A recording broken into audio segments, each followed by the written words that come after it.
rather hollowed out at this point and a bit weak. What a beautiful service this has been so far. Well, this is a day I look forward to for a long time. I bet all of you did too. I mean, how many of you just count the weeks till World Communion Sunday? I mean, can I see a couple of hands out there? Are there any other worship geeks out here? I mean, I look forward to this all day long. I always loved World Communion Sunday. It was a day when churches around the entire globe all choose to have communion. Now, Protestant, Catholic, all varieties, all stripes. To some of you, this may not seem like a big deal because we have communion every week. But as I was growing up, the Methodist church I grew up in, we had communion 4 times a year. And there was something, and then we went to once a month, and that's the norm now. But there was something special about knowing people all around the globe at different times of the day and night were all sharing in this meal. We didn't have to agree about theology. We could disagree about so many things. But these very physical and spiritual acts of eating this meal together was something that we could all share. It kind of still gives me goosebumps.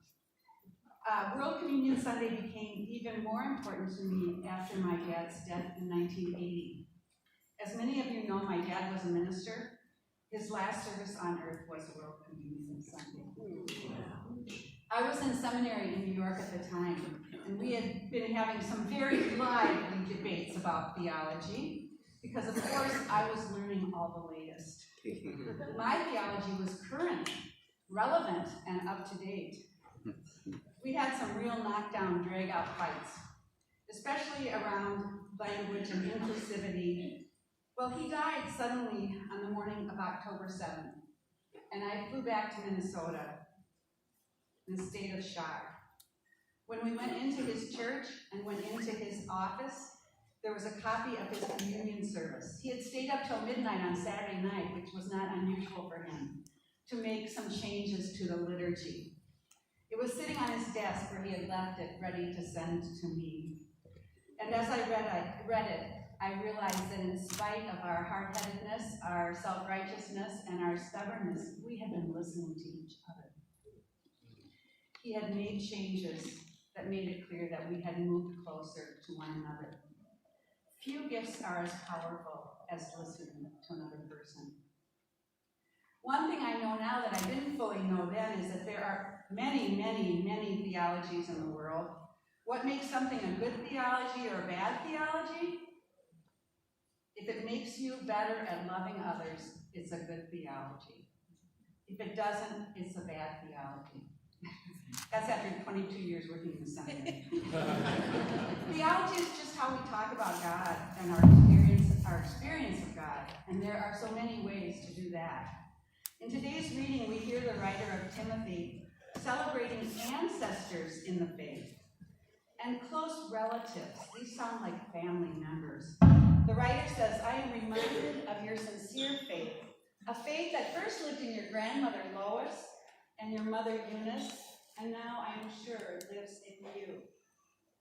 So before we meet at this table, at this World Communion table, I invite you to think of your ancestors of faith. Who do you bring to the table with you? I don't just mean who taught you about God or Jesus or the church. I mean, who introduced you to that presence in your life? I have more religious education than anyone would ever want to have, that anyone needs. But my first real experience of God came through the lap of Mrs. Manning. Mrs. Manning was a kind, loving Sunday school teacher at our church. But it wasn't what she taught. It's that she let me sit on her lap. Sunday mornings were long for me. My dad was the minister, my mom was the choir director. We had to go to church really early. Then we had 2 services to sit through, plus an education hour in between. And I went to Sunday school 1 hour, but there was still that other hour, and she let me be her helper. I think she taught first graders. I was a 3rd grader. I'm not sure I was much help, but I see with Dave and others in our Sunday school how the students and the helpers all gained so much. The thing is, I just felt loved because I got to sit in her lap. My understanding of Jesus came directly from Mrs. Manning's lap. Did you have a Mrs. Manning in your life? Who introduced you to God? Or the God of your understanding, or Jesus, or your higher power?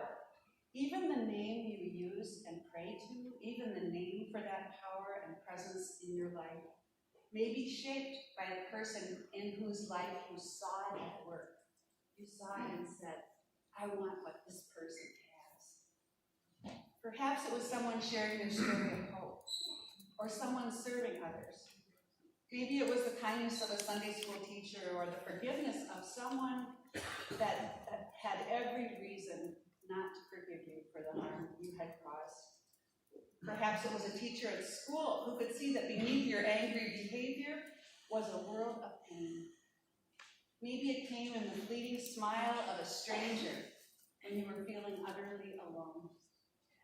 Or someone who gave you a hug when there were no words.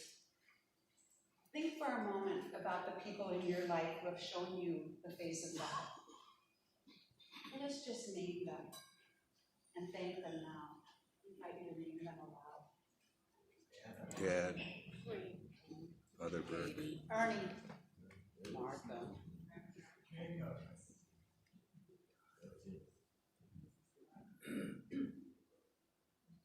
we carry these saints as we come forward for communion today. We know that we are with us, and when we drink from the cup and share the bread, we are doing so with all the saints, living and dead.